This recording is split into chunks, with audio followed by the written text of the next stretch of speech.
সুপরিকল্পিত একটা হামলা এবং এর পিছনে নিশ্চয়ই কোনো গ্রেপ্তার করে দৃষ্টান্তমূলক শাস্তি দেওয়ার জন্য আমরা দাবি জানিয়েছি। শুভেচ্ছা স্বাগত জানাচ্ছি।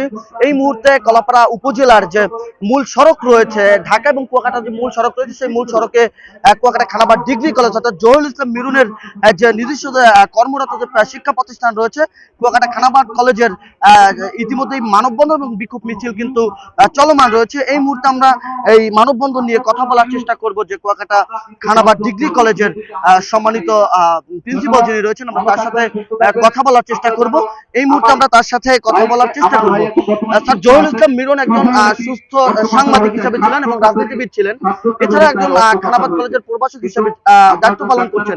তার উপরে রাতে যে বর্বরত হামলা করা হয়েছে, এই বিষয়ে আপনি কি বলতে চান? আমি বলতে চাই এটা একটা সুপরিকল্পিত একটা হামলা এবং এর পিছনে নিশ্চয়ই কোনো দুষ্কৃতিকারীর কোনো কারণ আছে।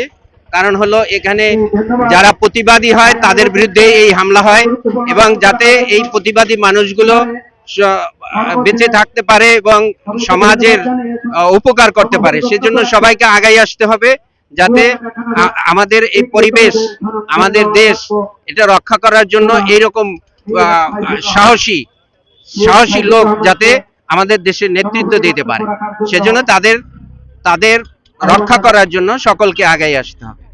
আপনাদের কোনো পদক্ষেপ আছে কিনা, বা আপনাদের শিক্ষা সমাজ থেকে বা শিক্ষা সংগঠন থেকে কোনো কিছু পরিকল্পনা নিচ্ছেন? আমরা ধারাবাহিক কর্মসূচি নিচ্ছি।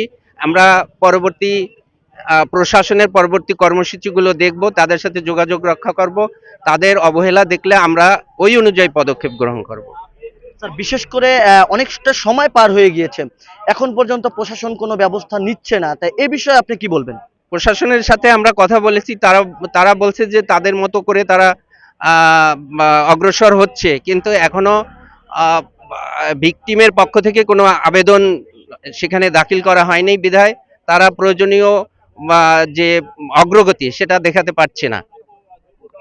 যেমনটা শুনছিলেন তার মুখ থেকে, তিনি কিন্তু বলার চেষ্টা করছেন যে কুয়াকাটা খানাবাদ ডিগ্রি কলেজের পক্ষ থেকে কিন্তু সর্বোচ্চ ব্যবস্থা নেওয়া হবে এবং পদক্ষেপ কিন্তু সামনে নেওয়া হবে। অর্থাৎ জহুরুল ইসলাম মিরনের উপরে মঙ্গলবার রাত 12:30টার দিকে তার উপর যে আক্রমণটা করেছিল, সেই আক্রমণের প্রতিবাদে কিন্তু অর্থাৎ দুর্বৃত্তদের এখন পর্যন্ত কোনো শাস্তির আওতায় আনা হয়নি এবং তার প্রতিবাদে কিন্তু যেন দ্রুত দুর্বৃত্তদের শাস্তির আওতায় আনা হয়, এর প্রতিবাদে কিন্তু এই বিক্ষোভ মিছিল এবং মানববন্ধন কিন্তু চলমান রয়েছে, সেটি আমি আপনাদের দেখানোর চেষ্টা করবে। এছাড়াও এখানে যে শিক্ষক মন্ডলী রয়েছে, আমরা তাদের সাথে কথা বলার চেষ্টা করব। তারাও কিন্তু, আমি দেখলাম যে কালকে থেকেই কিন্তু কুয়াকাটা প্রেস ক্লাব এবং বিভিন্ন প্রতিষ্ঠান কিন্তু মানববন্ধন এবং বিক্ষোভ মিছিল করেছেন, সেখানেও কুয়াকাটা খানাবাদ কলেজের শিক্ষক মন্ডলীরা কিন্তু সেখানে তাদের উপস্থিতি দেখতে পেরেছি। আমি এই মুহূর্তে শিক্ষকদের সাথে কথা বলার চেষ্টা করব।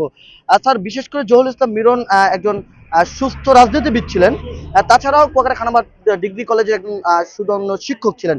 এই বিষয়ে আপনি কি বলবেন, তার উপর যে আক্রমণটা করা হয়েছিল? এটা অপ্রত্যাশিত এবং এটা একটা নিন্দনীয় এবং জঘন্য কাজ। আমাদের কলেজ কুয়াকাটা খানাবাদ ডিগ্রি কলেজ থেকে এটাকে আমরা তীব্রভাবে প্রতিবাদ জানাই, ঘৃণা করি এবং দোষীদের গ্রেপ্তার করে দৃষ্টান্তমূলক শাস্তি দেওয়ার জন্য আমরা দাবি জানিয়েছি। এখন অব্যাহত আছে আমাদের এই প্রতিবাদ। প্রিয় দর্শক, যেমনটা শুনছিলেন তার মুখ থেকে, শিক্ষক মন্ডলী কিন্তু বলার চেষ্টা করেছেন যে তাদের জহুরুল ইসলাম মিরন একজন শিক্ষক, তার উপর যে হামলা করা ছিল সেই হামলার প্রতিবাদ কিন্তু এখনো চলা হয়েছে এবং তীব্র নিন্দা কিন্তু তারা বারবার ফেসবুক বলেন, সোশ্যাল মিডিয়ায় বিভিন্ন মাধ্যমে কিন্তু তাদেরকে জানানো হচ্ছে। তো এই ছিল খবর কুয়াকাটা খানাবাদ কলেজের সর্বশেষ বিক্ষোভের সর্বশেষ আপডেট। জাহিদুল ইসলাম জাহিদ, খবর কুয়াকাটা।